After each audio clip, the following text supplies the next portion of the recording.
Hello there, peoples of the internets, once again to another devlog of A Peasant's Tale, and we've got some big news this update, so let's get right into it. I did a couple things right away. You'll notice that I changed the font from the custom GUI of the programming language that's like Java's graphic user interface to my own font. Custom font, so we've got the Facebook thing and the YouTube thing. This is custom font made by the artist, EnderCoder. So yeah, he's a solid team member. And speaking of teams, we may be actually making this thing into a small little studio because we've got another two guys who came on the team. My good friend Gabe Feldman, he's a fantastic musician, and Hutch Master, who is a great web dev.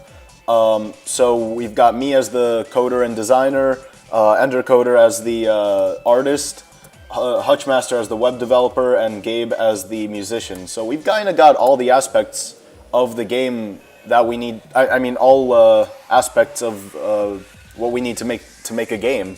So yeah, we're really doing this thing. We've been working for about a week now together, and it's going great. I wish I could show you guys the website, but it's still a bit too far in development. So anyway, you'll notice that the font is a bit different. Like I said before, this is the new font sheet that the artist did.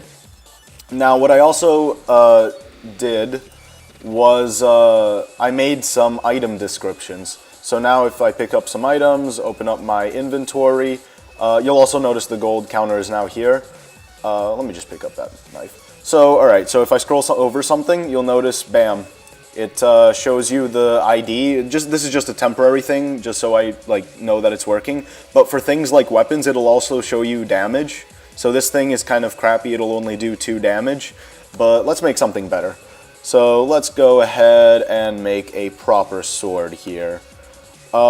Also, another cool thing, yeah, there's still a bug with the crafting where it creates, like, if anything was overlapping, because, like, this is how you, well, whatever, too long to explain, but yeah, that's how that happens. So, proper sword, it's got 5 damage. Let's make an axe, over here,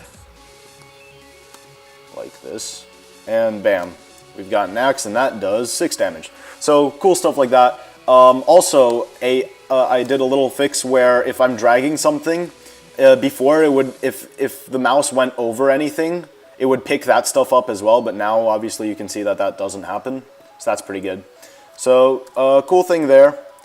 Let's see, what else? Oh, I also fixed the overlap issue with the highlight thing, so now you see it in all its glory, right here. So, yeah, okay. What else did I do? Let's see. Oh, huge feature. Alright, I don't know why I didn't get to this sooner. This is a massive feature. I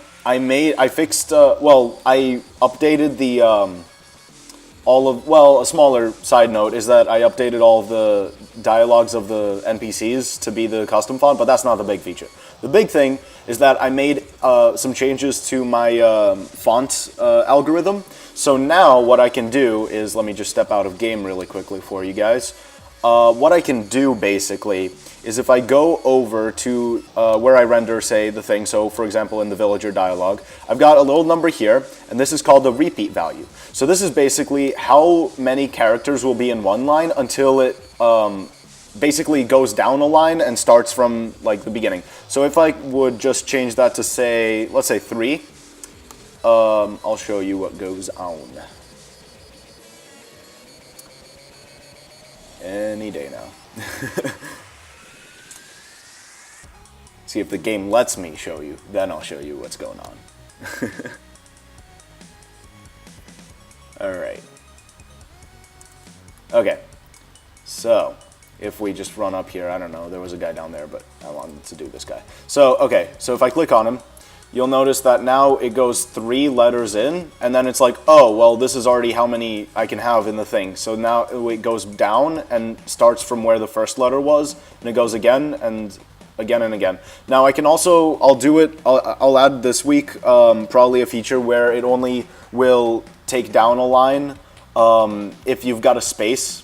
So like a full word won't get cut in half like this.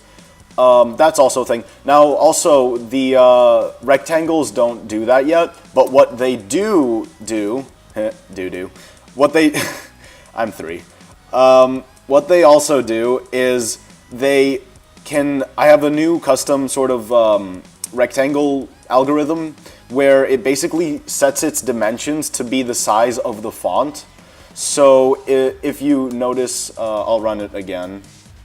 I probably shouldn't have exited the game, should I have? Nope, probably shouldn't have. Alright,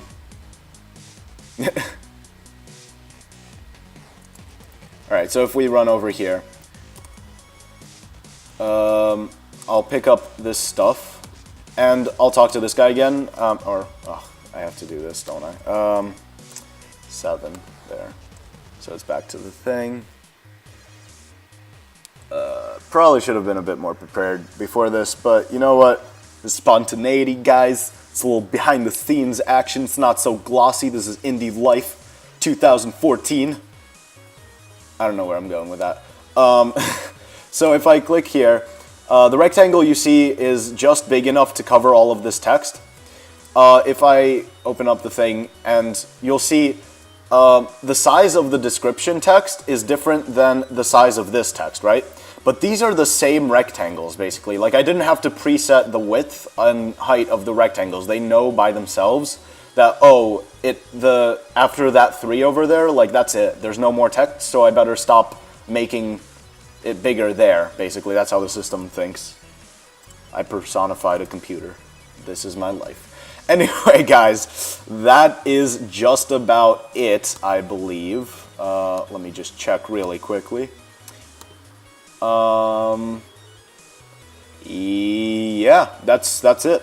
Okay, so basic overview, new cool algorithms for text and rectangles, descriptions and font finally finished, and a huge new team now. Like, this is officially a 4-man team that is going to be making a Peasant's Tale. So without further ado, goodbye!